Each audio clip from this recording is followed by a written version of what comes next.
So, Abhay, Michael Saylor sounds like a smart man, but what is with him risking so much of his company shares with putting Bitcoin onto the balance sheet? And similarly, now we see Jetking also in India. So, what is going on with these companies? What is with them taking so much risk? There are two ways of thinking about it. So if you study Bitcoin and you realize that Bitcoin is the apex digital capital, and everyone would want to have as much Bitcoin as they possibly can, then MicroStrategy or strategy now in US, Metaplanet in Japan, and the blockchain group in France, and 70 other companies in the US, and including New Kid on the Block, Jetking in India.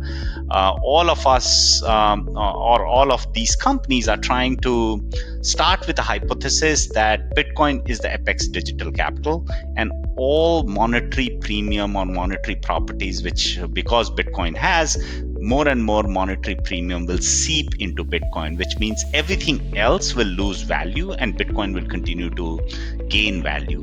If you look at it from that perspective, then if I run an operating company, then the best decision for capital could be to acquire Bitcoin. Now, while in the short run it will be volatile, which means if you're measuring in dollars or rupees, you might say, oh, you destroyed value for the shareholder. But if you look at it from a 5-10 year perspective, then it'll be very apparent that any kind of capital that a company can raise or has, the best store of value is Bitcoin, and they should. That's the same. It is true for an individual. It's true for a company. It's true for a nation. So Bitcoin is the best store of value, and as a company, there are other tools available in the toolkit of a company to raise more funds and buy Bitcoin. And I think that's the best strategy that I can think of creating long-term value for all stakeholders.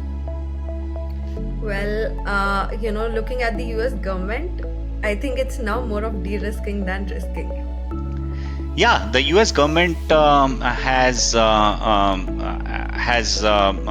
or President Trump has already signed an executive order which says that Bitcoin is strategic reserve, and I'm so excited that a couple of days ago, I think yesterday, Pradeep, the spokesman of BJP, also put out an article that India should consider Bitcoin as a strategic reserve. I'm so excited about that news, and I hope and pray that both the bureaucracy and the politicians come together on this and put Bitcoin on India's balance sheet.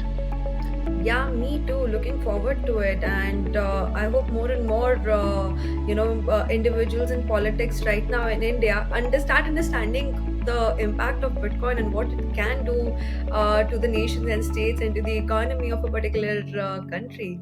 And I'm very excited to look at it.